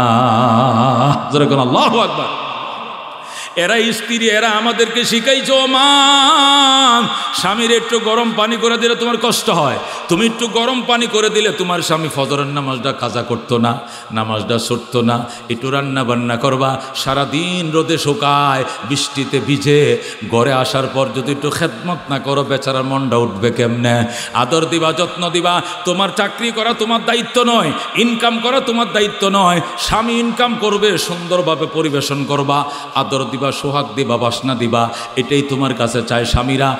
18 ঘন্টা ডিউটি করে আইসাও যদি দেখে গোসলের টাইমে লুঙ্গিটা গামছাড়া ভাঁজ করা, সাবানটা রেডি, পানিও গরম করা, টেবিলেও ভাত বাড়া, সব কিছু রেডি, 18 ঘন্টা হাড় ভাঙ্গা পরিশ্রম করলেও 10 মিনিটের খেদমতে সারাদিনের ক্লান্তি কেটে যাবে। কথা কোন ঠিক কিনা? আর যদি ও মুসলমান এত কষ্ট করার পর যদি বলো লুঙ্গি তোমারটা খুই জ্বালাও, সাবান কই খুই জ্বালাও, বাদ বাইরে খাও, মশারে টাঙ্গায় শোয়াও, মশারে টাঙ্গায় ঘুমাও, বাজান এই সমস্ত বিয়ের দরকার নাই, বিয়া তা খাই ভালা। কথা কোন ঠিক কিনা? আল্লাহর হাবিব সাল্লাল্লাহু আলাইহি সাল্লাম বলেন, ও নারীরা শোনো, স্বামীর জন্য পৃথিবীর শ্রেষ্ঠ সম্পত্তি নি, আর দুনিয়া কুল্লুহা মাতা ওয়া খায়রু মাতা'id দুনিয়া আল মারআতুস সালিহা। পৃথিবীতে যা আছে সম্পদ সবই সম্পদ, তবে পৃথিবীর শ্রেষ্ঠ সম্পদ একটা নেককার স্ত্রী। কথা কোন ঠিক কিনা? এ মুসলমান, স্বামী ইনকাম করে, ইনকামের মধ্যে ভেজাল থাকে, ইনকামে যদি ভেজাল থাকে ইবাদত কবুল হয় না। কিন্তু স্ত্রীর দায়িত্বে ইনকামের কোনো দায়িত্ব নাই, এই জন্য স্ত্রী যে কোনো ইবাদত করে আল্লাহ কবুল করেন। একটা স্ত্রী যদি বলে আল্লাহ আমার স্বামী পানের দোকান দিয়া গেছে পাকুটিয়া বাজারে, আমাদের সংসারে 5 জন খাওয়ান না, একাই শুধু ইনকামকারী, আমার স্বামীরে ফজরের নামাজটা ফরাইছি, নিজেও পড়ছি, স্বামী গেছে দোকান নিয়ে, আমি যাই না মাঝে বসে, আল্লাহ আমাদের সংসারে 5টা বাচ্চা, স্বামী স্ত্রী 2 জন, 7 জন, এই 7 জনের রিজিক একটা পান এন্ড সিগারেটের দোকানের উপরে, আল্লাহ তুমি কাস্টমার বাড়ায় দিও। নবী বলেন খোদার কসম, একটা দোকানে 5টা দোকানের সমান বেচা কিনা করবে, বাজারে কাস্টমার না থাকলে আসমানের ফেরেশতা কাস্টমার হয়ে আসবে। রিস্কা নিয়ে গেলে ফেরেশতারা মানুষের ভেষ ধরবে, টাকা নিয়ে তুমি রিস্কার কাস্টমার হবে। এক কাস্টমার নামায় দেখবে আর এক কাস্টমার দাঁড়ায় রয়েছে, এক প্যাসেঞ্জার নামায় দেখবে আর এক প্যাসেঞ্জার দাঁড়ায় রয়েছে। যদি তোমার স্ত্রীর দোয়া থাকে, আল্লাহু আকবার। এই জন্য নেককার স্ত্রীর বড় দরকার, পৃথিবীর শ্রেষ্ঠ সম্পদ নেককার স্ত্রী। কথা কোন ঠিক কিনা? বন্ধুগণ, একটা নেককার স্ত্রী তার স্বামীকে নেককার বানাইতে 10 মিনিটও লাগবে না। যদি বলে স্বামী গো আমার সুদের টাকা আমার লাগবে লাগবে না, ঘুষের টাকা লাগবে না, সুদ ঘুষ খাইও না, একবেলা ডাইল ভাত খামো, আরেক বেলা উপবাস থাকবো, সাদা শাড়ি পরমো, পুরাতন শাড়ি পরমো, বেনারসির দরকার নাই, তবু সুদ ঘুষের টাকা তুমি ঘরে আনতে পারবা না। স্বামী বলবে আলহামদুলিল্লাহ, না খায়া থাকলেও স্বর্গীয় সুখ আল্লাহ দিবে। কথা ঠিক কিনা? এই জন্য মা বিরক্ত হইও না, সংসারের জন্য কাজ করো। হযরত উম্মে সালমা রাদিয়াল্লাহু তাআলা আনহা রাসূলের আদরের স্ত্রী প্রশ্ন করো, নবী গো, সাহাবীদেরকে নিয়ে আপনারা যুদ্ধ করেন, অনেকে শহীদ হয়ে জান্নাত পায়, অনেকে আহত হয়, নিহত হয়, কত কষ্ট করেন, কিন্তু আমরা নারীরা আমাদেরকে মন চায় না জান্নাতে যাইতে, আমাদেরকে কেন যুদ্ধে নন না, আমাদেরকে কেন অস্ত্রের প্রশিক্ষণ দেন না, আমরা যুদ্ধ করে জান্নাতে যেতে চাই। নবী ডাক দেয়া কয়, ও উম্মে সালমা, তোমরা স্বামীদের খেদমত করো, অসুস্থ স্বামীর চিকিৎসার ব্যবস্থা করো, অসুস্থ স্বামীর যত্ন করো, কাপড় চোপড়গুলো ধোয়া দাও, যুদ্ধে যাওয়ার আগে কাপড় চোপড় রেডি করে দাও, ব্যাগ ট্যাগ রেডি করে দাও, নাস্তা পানি বানায় দাও, তারা সরাসরি যুদ্ধ করে যা পাইবে তুমি গড়ে তাইকা প্রস্তুত নিয়া খেদমত করলে তোমাকে আল্লাহ তাই দিবেন। জোরে কর আল্লাহু আকবার। এ বন্ধু, এক একটা সাহাবায়ে কেরাম এদের জিন্দেগির আলোচনা করলে বাজান রাত ফয়া যাবে, যে ও আলোচনা শেষ হবে না। রাহমাতুল লিল আলামিন সাল্লাল্লাহু আলাইহি সাল্লামের 2 নম্বর স্ত্রী হযরতে আয়েশা রাদিয়াল্লাহু তাআলা আনহা, রাহমাতুল লিল আলামিন সাল্লাল্লাহু আলাইহি সাল্লামের উম্মতরা শোনো, আল্লাহর নবী বলতেন, খাদিজাতুল কুবরা নিজেই বলতেন, আল্লাহ আমাকে এমন কিছু প্রথম স্থান দান করেছে যেগুলো অন্য কোনো স্ত্রীরা পায় নাই। যেমন নবীজির 11 জন অনেক স্ত্রী হবে, তবে সর্বপ্রথম স্ত্রীর সম্মান আমি খাদিজাই পাইছি। আল্লাহু আকবার। আল্লাহর নবী আমার ইন্তেকালের পরে হয়তো আরে অনেক বিয়ে করবে, অনেক স্ত্রী ঘরে সন্তান হবে, কিন্তু সর্বপ্রথম নবীজির সব কয়টা সন্তান আল্লাহ আমি বৃদ্ধা নারী খাদিজার কোলে কবুল করেছেন। আল্লাহু আকবার। নবীজিকে আল্লাহ 60টা জি দিয়েছেন। কয়টা জি? নবীজিকে আল্লাহ 60টা মেয়ে দিয়েছেন, জয়নব, রুকিয়া, উম্মে কুলসুম, ফাতেমা, এই 4টা মেয়ে খাদিজার ঘর থেকে আল্লাহ কবুল করছেন। আল্লাহু আকবার। আল্লাহ 3টা ছেলে দিছেন, তাহের, তৈয়ুব, এই 2টা ছেলে দুটোই খাদিজাতুল কুবরার ঘরেই আল্লাহ কবুল করছেন। 6টা সন্তান আল্লাহ খাদিজার ঘরে দিছেন, অথচ খাদিজা আরো 2 জায়গায় বিয়ে হয়ে বিধবা হয়েছে। কয় জায়গায়? 2 জায়গায় বিয়ে হয়ে বিধবা হয়েছে। 3 নম্বর বিয়ে হয়েছে নবীর ঘরে। নবীর কাছে যখন বিয়ে হয় খাদিজাতুল কুবরার বয়স হলো 40 বছর, আর নবীজির বয়স হলো মাত্র 25 বছর। নবীর থেকে আরো 15 বছরের বয়স্ক বুড়ি আল্লাহর নবীর খেদমত এমন করা করছে, আল্লাহ তাকে নবীর জন্য এমন কবুল করছে রে বাজান। আল্লাহ 6টা সন্তানে বুড়ির ঘরে আল্লাহ কবুল করছে। এখন আল্লাহু আকবার। অথচ খাদিজার ইন্তেকালের পরে নবীজি আরো 10টা বিয়ে করছেন, অন্য কোনো বিবির ঘরে কোনো বাচ্চাই হয় নাই, একজনের ঘরে হয় নাই। শুধু একটা বাঁদি হযরতে মারিয়া কিবতিয়া রাদিয়াল্লাহু তাআলা আনহা, উনি কোনো স্বাধীন স্ত্রী ছিলেন না, উনি এক যুদ্ধের মাঝে অ্যারেস্ট হয়ে বাঁদি হয়ে আসছিলেন। আবু বকর তাকে নবীজির খেদমতের জন্য দিয়েছিলেন। তখনকার যুগে বাঁদিদের সাথে মেলামেশা জায়েজ ছিল। আল্লাহর হাবিব হযরতে মারিয়ার সাথে মিলন করেছিলেন, তার ঘরে একটা সন্তান হয়েছিল, নাম রাখছিলেন হযরতে ইব্রাহিম। আল্লাহু আকবার। এই ইব্রাহিম 18 মাস বয়স হইলে তিনিও মারা যায়। যখন সব কয়টা ছেলে মারা গেল, কাফেররা নবীকে আটকুর বলে গালি দেয়। আইন্না মুহাম্মাদান আবতার, সরা মুহাম্মদ আবতার। মুহাম্মদ আটকুর হয়ে গেছে, নির্বংশ হয়ে গেছে। আল্লাহ কি বললি? ইন্না আতাইনা কাল কাউসার, আমার বন্ধু তোমাকে আমি হাউজে কাউসার দান করেছি। ফাসাল্লি লিরাব্বিকা ওয়ানহার, সুতরাং আপনি নামাজ পড়েন, কুরবানি করেন। ইন্না শানিয়াকা হুয়াল আবতার, আপনি আটকুর নন, যারা আপনাকে আটকুর কয় ওই কাফেররা আটকুর, আমার বন্ধু আটকুর নয়। আল্লাহু আকবার। যে সমস্ত কাফেররা নবীকে আটকুর বলছো, আটকুর মানে নির্বংশ, বংশ নাই। আল্লাহর নবীর বংশ এখনো দুনিয়াতে কুরাইশ বংশ আছে। কথা কোন ঠিক কিনা? কিন্তু যারা গালি দিয়েছিল আফতার বলে, ওই আবু জেহেলের বংশ নাই, উতবার বংশ নাই, আবু লাহাবের বংশ নাই। অথচ নবীর বংশ তার মেয়ে দিয়া, হযরতে ফাতেমার বংশ দিয়া এখনো কুরাইশ বংশ দুনিয়াতে আছে। আল্লাহু আকবার। বন্ধুগণ বলতেছিলাম সাহাবায়ে কেরামের শান, সাহাবায়ে কেরামের মান কি ছিলেন সাহাবায়ে কেরাম। আল্লাহর হাবিব সাল্লাল্লাহু আলাইহি সাল্লামের প্রথম সাহাবী হযরতে আবু বকর রাদিয়াল্লাহু তাআলা আনহু, কি ছিল তার শান। আল্লাহর হাবিব সাল্লাল্লাহু আলাইহি ওয়াসাল্লামকে নিয়ে গুহার মধ্যে সাপে কামড় দিছে, চোখের পানি রাখতে পারে না, তবু আবু বকর কান্দে না। আমি জোরে কানলে নবীর ঘুম ভেঙে যাবে, আস্তে আস্তে কান্দে। হঠাৎ করে এক ফোঁটা পানি নবীজির গাল মুবারকে পড়ে যায়, নবীজির ঘুম ভেঙে যায়। নবী ডাক দেখো আবু বকর, আমারে ঘুম পাড়ায় তুমি মক্কার জন্য কান্দো। আবু বকর ডাক দেখো খোদার কসম গো নবীজি, আমি মক্কার জন্য কান্দি না, আত্মীয় স্বজনের জন্য কান্দি না, আমি কান্দি নিদারুণ যন্ত্রণা আমি সহ্য করতে পারি না। ওগো আমার বন্ধু কিসের যন্ত্রণা? হুজুর এই যে পাউডার লাগায় রাখছি ছিদ্রের মুখে, আগে সন্দেহ ছিল কোনো সাপ বিচ্ছু থাকতে পারে, এই জন্য যেই কথা সেই কাজ, সাপ আমার কামড় দিয়ে দিছে। নবীকে কোন জায়গায় দিছে দেখাও। পাউডার সরান যাবে না, সরাইলে সাপ আপনারও কামড় দিবে। নবী কয় আবু বকর খোদার কসম, মক্কার বেঈমানরা আমার চিনে নাই, গর্তের সাপ কিন্তু আমার ঠিকই চিনে। আমার কামড় দেওয়া সাহস সাপের নাই, তুই পাউডার সরা। পাউডার সরাইছে, নবীজি মুখের থেকে তুতু নিয়া আবু বকর ওই সাপে কাটা জায়গার মধ্যে লাগাই দিছে, সাথে সাথে সাপের বিষ পানি হইয়া যায়। আল্লাহ নবী ডাক দেখো আবু বকর কেমন লাগে রে বাবা। আবু বকর খোদার কসম নবীজি, সাপে যে কামড় দিছিল এই কথায় আর আমার মনে নাই, একদম সুস্থ হয়ে গেছি। আবার পাউডার নিয়ে এখানে রাখছে। নবী কো আবার পাউডার রাখলে কেন? হুজুর আমারে আবার কামড় দেবে, আপনি আবার আমারে ঝাড়ফুঁক করবেন, সুস্থ হব, কিন্তু আপনার দিকে তাকাইতেও দিব না। নবী কয় সরা পাও সরা, আবার কামড় দিবে দূরের কথা, আগে কেন কামড় দিয়েছিল এর জন্যই তো জবাব দিয়ে সে কোল পাবে না। পাউডার সরা, সরা পাও। আবু বকর পাও সরাইছে। নবী ডাক দেখো গর্তের সাপ আয় বের হয়ে আয়। আল্লাহু আকবার।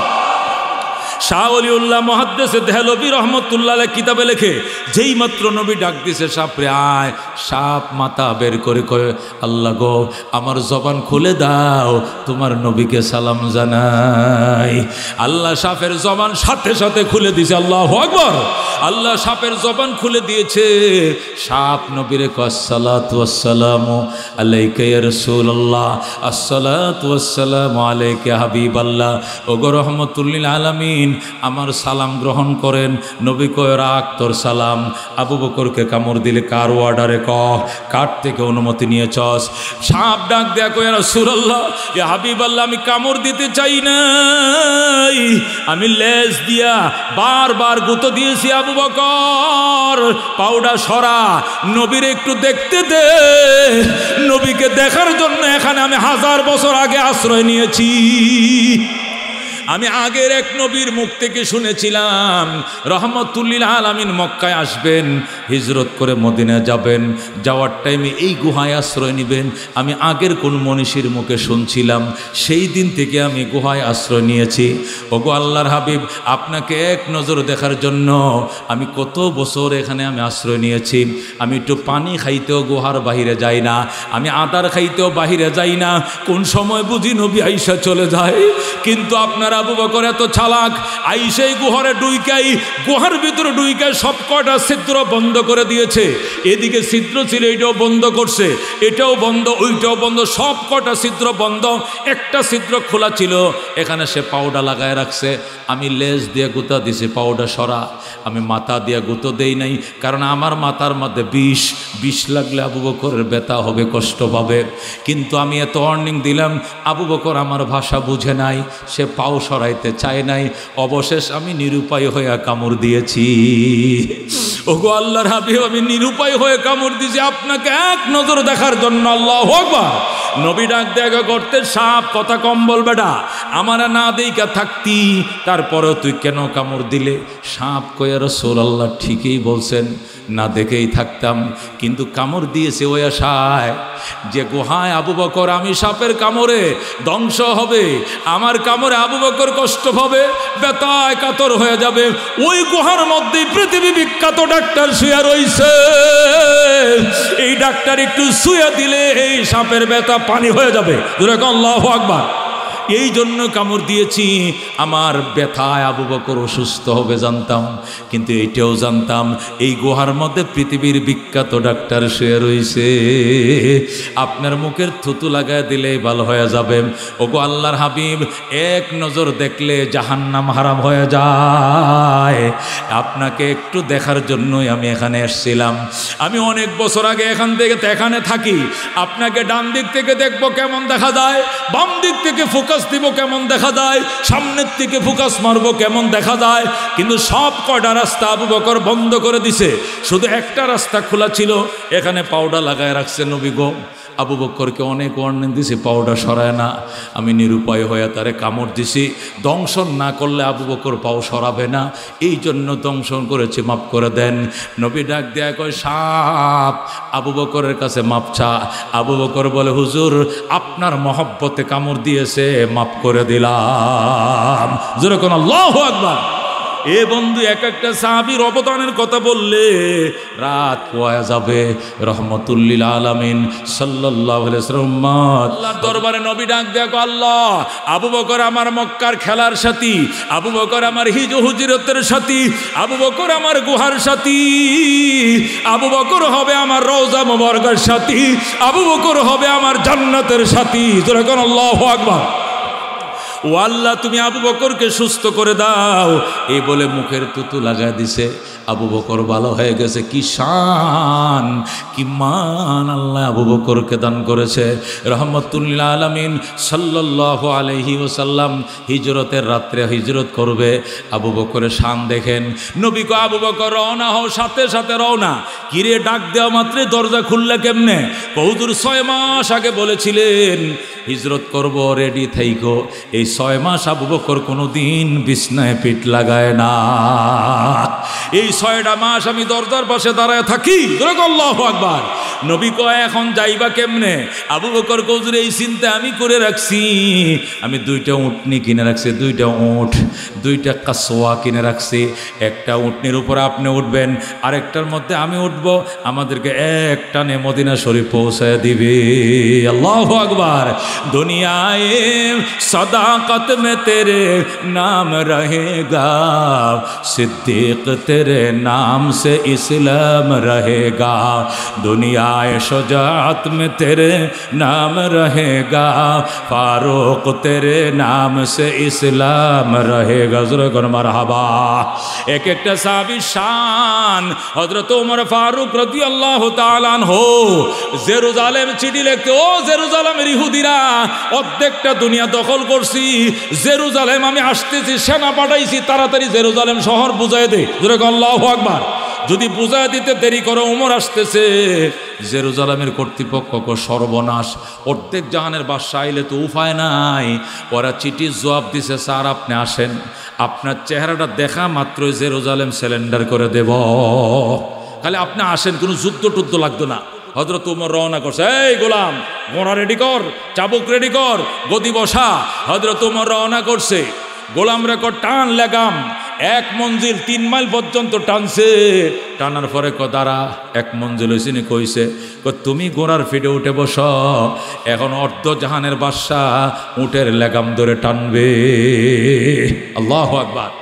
1 মঞ্জিল যাওয়ার পর এখন উমর লেগাম ধরে টানে, গোলাম বসে রয়েছে ঘোড়ায়। ও গোলাম ডাক দেখো, স্যার আমি গোলাম, আপনি মনিব, এই লজ্জাটা আমাকে দিয়েন না। ওমর ডাক দেখো, তোমার কবরে তুমি যাইবা, আমার কবরে আমি যাব।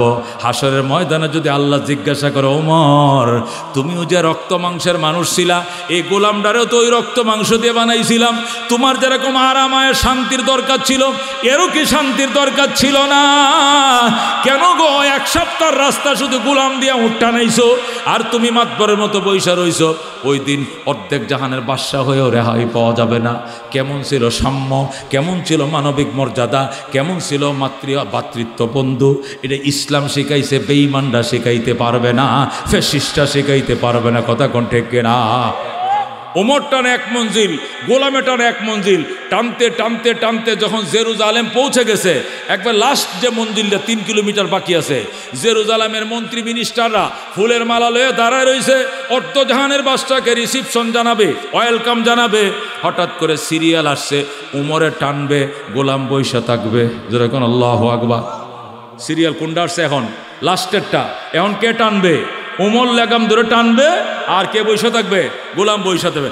গোলাম ডাক দেখো, হুজুর আপনার পায়ে ধরি, রাস্তা যে আপনি টানছেন কেউ দেখে নাই, কেউ চিনে নাই, অসুবিধা নাই, কিন্তু এখন তো সবাই ফুলের মালা লয়া দাঁড়ায় রয়েছে, আপনাকে মালা পরাবে।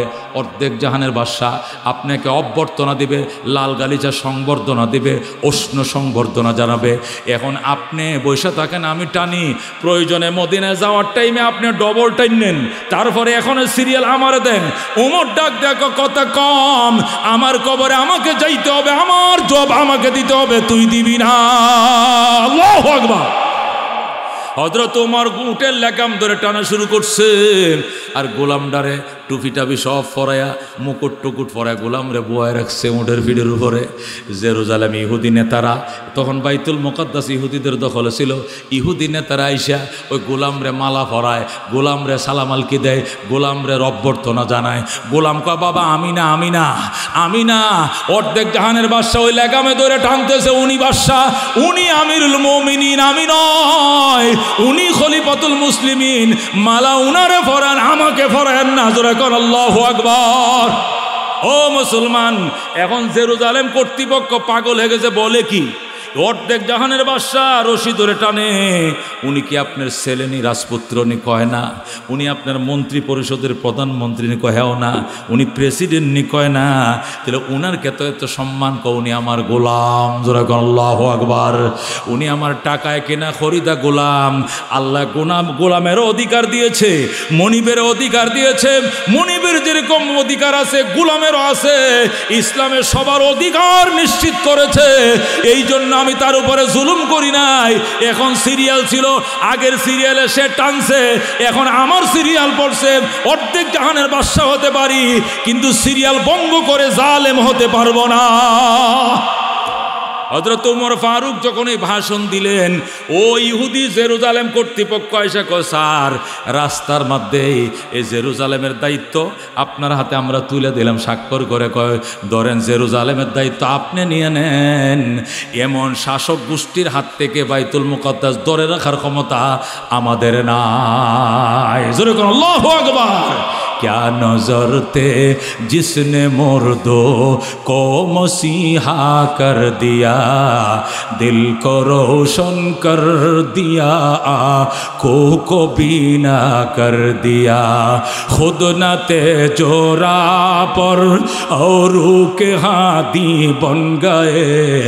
क्या नजर थे जिसने मुर्दो को मसीहा कर दिया, दिल को रोशन कर दिया, आँखों को बीना कर दिया। जोरे कौन मरहबा। আল্লাহর হাবিব ডাক দেখো, আবু বকর আইতেছে, বেঈমানরা আমাদেরকে মদিনা ঘেরাও করে মারবে, ইসলাম দুনিয়াতে থাকবে কিনা না থাকবে চ্যালেঞ্জ হইছে, বাজান তুমি কি দিবা? আবু বকর দৌড়ায় ঘরে গেছে, আইসা পরনের কাপড় সুদ্ধা খুলে দিয়া কও, হুজুর আমার ঘরে আল্লাহ আল্লাহ রসুল বাদে আর কিচ্ছু নাই, সব নবীর হাতে বুঝায় দিলাম। জোরে আল্লাহু আকবার। হযরত ওমর তুমি কি দিবা? ওমর বলে, হুজুর সারা জীবন শপথ করছিলাম আবু বকরকে ডিঙ্গাইতে পারি নাই, আজকে নিয়ত করছি জীবনের অর্ধেক আমি দিয়া দিলাম, আবু বকরকে আমি ফুল দিয়া দিলাম। ওমর কান্দে, ইয়া রাসূলুল্লাহ জীবনে ওই লোকটার সাথে পারি নাই, আজকেও কি পারলাম না? কান্দে ওমর। নবী কয়, আজকে নয়, কিয়ামত পর্যন্ত সব উম্মত মিলেও যদি চেষ্টা করো আবু বকরের নেকির পাল্লার কাছেও যাইতে পারবা না। আল্লাহু আকবার। আবু বকর আমার বেলা বেলালের জিব্বার মাঝে ফেরাক লাগাইছে। আমার বেলাল রসুল গো কয়ে কাঁদতেছে, আল্লাহ গো কয়ে কাঁদতেছে। বেলালের কান্নার শব্দ আমি আবু বকর সইতে পারি না, আমি নবী সইতে পারি না রে আবু বকর, তুই কি করবি কর। আবু বকর কো রসুল কি করতাম, আপনি যেটা বলেন এইটাই করবো। আল্লাহ নবী কো আবু বকর তুই যা আমার বেলালে কিনে নিয়ে আয়। আবু বকর কয়া রাসূলুল্লাহ ফাদাকা আবি ওয়া উম্মি, আমি নয়, আমার সম্পদ নয়, আমার মা বাবারে আপনার নামে কোরবান করতে আমি রাজি আছি। আমার গায়ে চামড়া বিক্রি করে হলেও আমি এখন এই বেলালকে কিনতে যাই। এই বলে সিদ্দিক আকবর গেলেন, যা বলেন ভাই বেলাল, আমি আগেই তোরে বলে গেছিলাম আল্লাহ আল্লাহ শব্দটা মনে মনে ক, আস্তে আস্তে বল, জোরে বলিস কেন।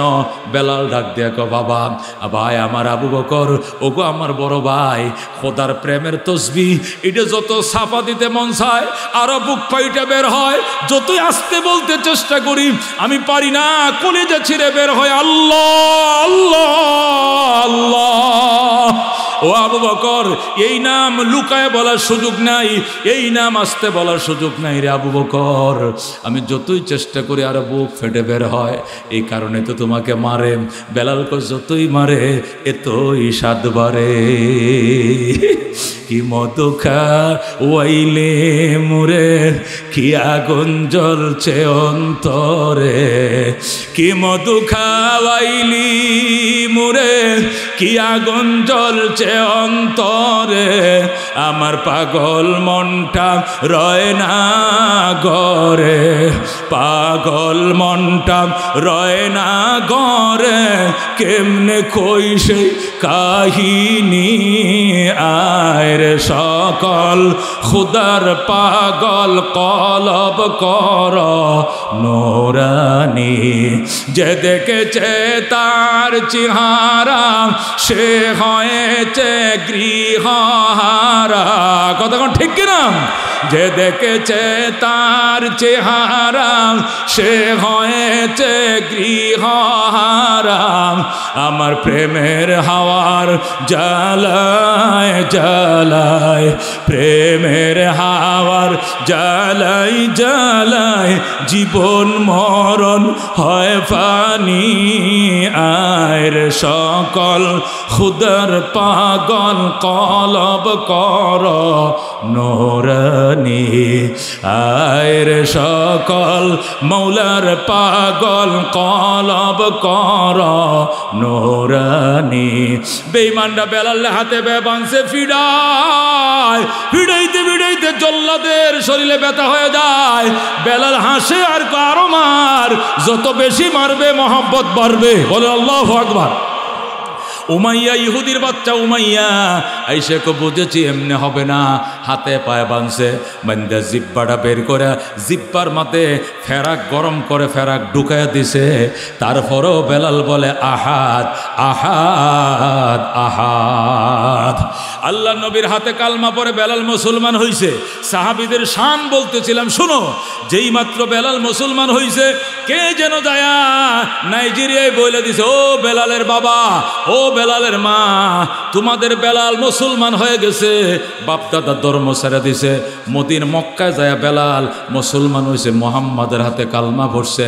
সাথে সাথে বেলালের মা বাবা আত্মীয় স্বজন ভাই বোন সব ওই নিগ্রুরা হাফসা থেকে আবেসিনিয়ার থেকে আইসা গেছে মক্কায়। মক্কায় আইসা গো মোহাম্মদ আমাদের বেলাল আমাদেরকে ফিরাইয়া দাও, আমাদের বেলাল তোমার কাছে থাকতে দিব না। নবী কয় তোমরা কারা? কয় আমি বেলালের আব্বা, ওই যে বেলালের আম্মা, এই যে বেলালের ছোট ভাই, ওই যে বেলালের বোন, সবাইকে নিয়ে আসছি। আল্লাহ নবী কয় ঠিক আছে বেলাল চলে যাও, ইমানের উপরে থাইকো, ইমান ছাইরো না, জান্নাতের গেটে নবীর সঙ্গে দেখা হবে। আল্লাহু আকবার।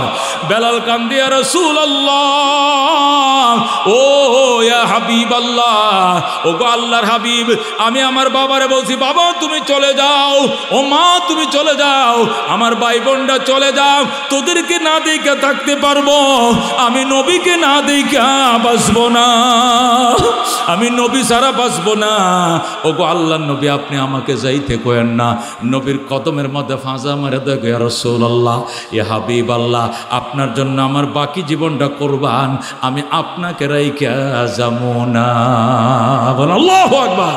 এ বন্ধু সাহাবায়ে কেরামের ত্যাগ, সাহাবায়ে কেরামের কুরবানি, এদের কুরবানির শিকিবাক অর্জন করাও আমাদের পক্ষে সম্ভব না। নবী বলেন ক্বালা রাসূলুল্লাহি সাল্লাল্লাহু আলাইহি ওয়াসাল্লাম লাউ আনফাকা আহাদুকুম, তোমাদের কেউ যদি খরচ করে মিসলা উহুদিন যাহাবান, উহুদ পাহাড় বরাবর সোনা, উহুদ পাহাড় বরাবর স্বর্ণ যদি তোমাদের কেউ দান করে, মা আদরাকা মুদ্দা আহাদিহিম আও নসিফাহু, তাহলে আমার একটা সাহাবীর এক মোট 1 কেজি দানের সওয়াব, এক উহুদ পাহাড় বরাবর দান করলেও আমার সাহাবীর এক মোট খেজুর দান করলে গম দান করার সওয়াবে পর্যন্ত পৌঁছাবে না। লাউ আনফাকা, যদি খরচ করে, আহাদুকুম, তোমাদের এক একটা উম্মত, মিসলা উহুদিন যাহাবান, উহুদের মতো, যাহাব মানে স্বর্ণ। রসুল বলেন তোমাদের কেউ যদি উহুদ পাহাড় 8 কিলোমিটার লম্বা পাহাড়টা, মক্কার মধ্যে মদিনার মধ্যে আর আরবের মধ্যে 850 পাহাড় আছে, কত 8,500 পাহাড় আছে আরবের ভিতরে।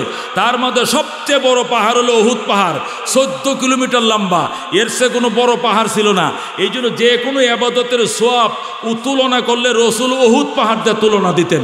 একটা খেজুর দান করলে ইখলাসের সাথে উহুদ পাহাড় সওয়াব। কেউ যদি জানাজায় শরীক হয় উহুদ পাহাড় সওয়াব, যদি দাফন কাফনে শরীক হয় 2 উহুদ পাহাড় সওয়াব। উহুদ পাহাড় দিয়ে নবী তুলনা করছেন কেন? 8,500 পাহাড়ের মধ্যে উহুদের থেকে বড় পাহাড় মক্কা মদিনার মধ্যে আরবের মধ্যে কোথাও ছিল না, এইটাই ছিল বড় পাহাড়। এর থেকে যদি বড় পাহাড় থাকতো রসুল ওইটা দিয়ে তুলনা দিতেন। বোঝা গেল এর চেয়ে বড় পাহাড় নাই। যান পরে চাচা পরে, এর চেয়ে বড় পাহাড় নাই। আল্লাহ নবী উহুদ পাহাড়ের সাথে তুলনা দিয়ে বলেছেন লাউ আন্না আহাদুকুম আনফাকা মিসলা উহুদিন যাহাবান, তোমাদের কেউ যদি উহুদ পাহাড় বরাবর সোনা দান করে, 8.5 কিলোমিটার 14.5 কিলোমিটার লম্বা পাহাড়টা, এই পাহাড়টাকে বরাবর যদি সোনা কেউ দান করে, আমার সাহাবী 1 কেজি গম দান করে, 1 কেজি গমের সওয়াব হবে না। এবার বুঝো আমার সাহাবীদের ইখলাসের দাম কত বেশি। যেরকম আল্লাহু আকবার।